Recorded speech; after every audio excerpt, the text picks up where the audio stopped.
Okay, so we're talking about something. First, our next meeting, we're having a quick peek at in Bayshore at a property we did Thursday, February 20th, 7 to 8 p.m. It's free. The address is there, 1644 North Thompson Drive in Bayshore. Second of all, please subscribe if you haven't subscribed. Like the videos. It's very important for our SEO that people like.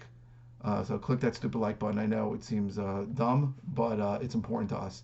So please do that. Now, what we're talking about today is, and I know to somebody new, this is going to sound like a rich person problem. Is really when to wholesale and when to take something down, when to actually take possession of it. So we go about 50-50, and we had a few properties lately, and it's completely my fault. I'm going the wrong way. I'm sorry. I want to leave the sign up. Where we didn't really make a lot of money on it, we wholesaled the property, and I'm sure that we could have taken possession and made more money.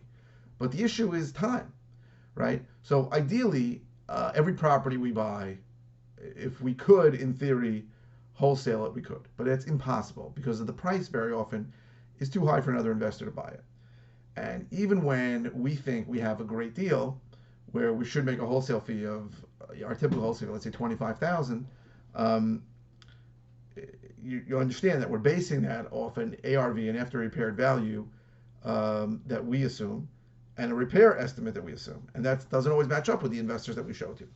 So what happens is that we get lower offers, right? So we had a deal we just sold a couple days ago. We wholesaled it, and we made about 10 grand on it, and we thought we were gonna make 20 grand on it, but then something came up with title, and our buyer would not, change their price, and the seller, we really couldn't go back to them on it. Right? Sometimes you can, but this one we couldn't.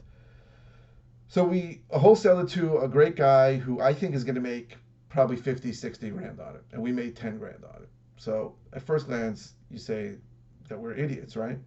Because we're giving up a 500% profit for something stupid, right? A house didn't need major work. It needed work though. But that title issue was that it had open permanent from before, and that leaves a little bit of an unknown for us. So in theory, right, we should have bought it and done the work to it. The problem is that there's a time factor, right, and a lot of unknowns. So when you close on something and you start doing work to it, a lot of things can happen, right? Work that you thought was going to cost 30 grand can cost 60 grand. Um, Dealing with town of Hempstead, for example, what you think is going to be an easy fix could be a much bigger problem. And for sure, you're not getting paid, in 6 months, and sometimes 9 months, and sometimes a year. So the question is, when is it worth it or not? And I don't really have the answer to that. Um, I know we've sold a bunch, we've wholesaled a bunch of deals lately where we could have made more money for sure. In general, you should be making more money when you're rehabbing than when you're wholesaling, right? If I'm taking the risk, I should make more money. But the question is the time factor.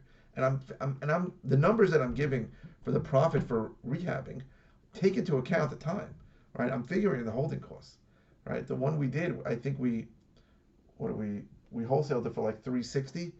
It's a 500 house, so it's $140,000 spread. I don't think it needs more than $30,000 worth of work.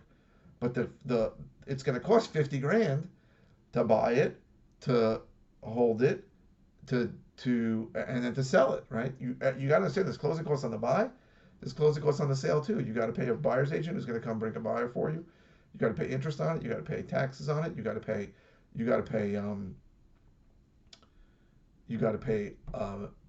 utilities on it. You got to pay landscaping. If it snows, you got to pay for snow removal. All these things add up, and it's a bit of a you can't really look back, right? The deal's done, but sometimes I wonder, right? And we have a good friend that you can look at his stuff. He's great. His name is Heldback. So he was wholesaling for very small numbers, and then he started buying and doing minimal work to them, and he increased. He made 100 grand on these things. But for us, it's not 100 grand, right? If it really was 100, if I thought we could make 100 grand on it, I think we would have taken it down.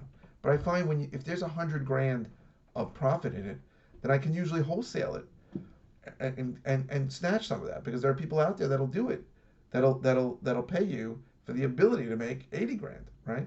So it's not a simple thing. We had a couple of deals recently where we wholesaled and we didn't make really what we wanted, and some people would say we're nuts for wholesaling them, but also the bandwidth for how many deals you can do. We're rehabbing a property now. We're rehabbing two properties now that we wanted a wholesale, but we couldn't find anybody to buy it, or we couldn't get access to it. So the question is, how many projects do we want to run at one time, and how many projects can our crew run effectively, right? That was a huge mistake we made when we started, is that we had a guy who did a good job for us, and then we gave him 3 jobs, and all 3 got screwed up, or even 2. Like, the guy could not manage 2 jobs. It was 1 job, you can get it done. But a lot of these GC guys or contractor guys cannot manage multiple projects. They just cannot get their head around them. It's a fact.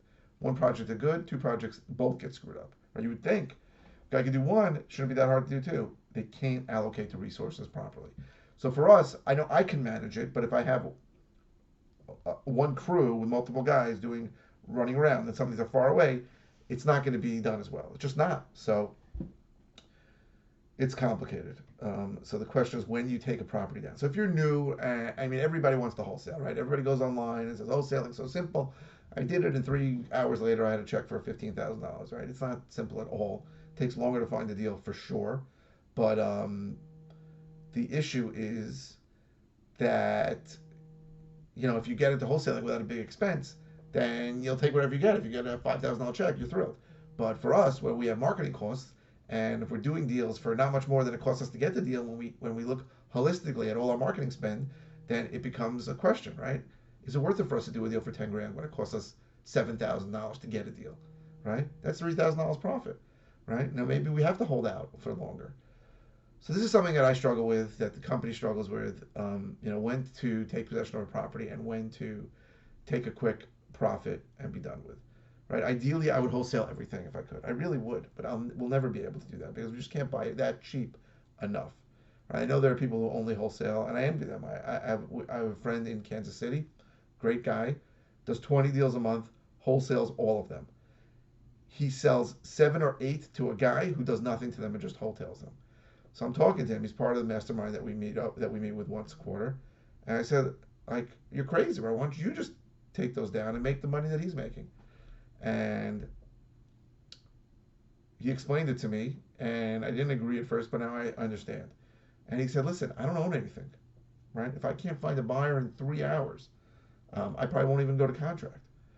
And I envy the guy.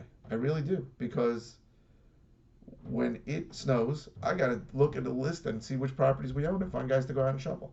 When it turns to spring, I got to find guys to mow the grass. This guy doesn't give a crap, right? I got to deal with the calls that there's a hoarder living in our house while we do construction. This happens. Not a hoarder, I'm sorry, a squatter, right? So this is the crap that I have to deal with. So is it worth it? If I could do 10 deals a month where I wholesaled it, I'd probably say F you to any deal I had to take down.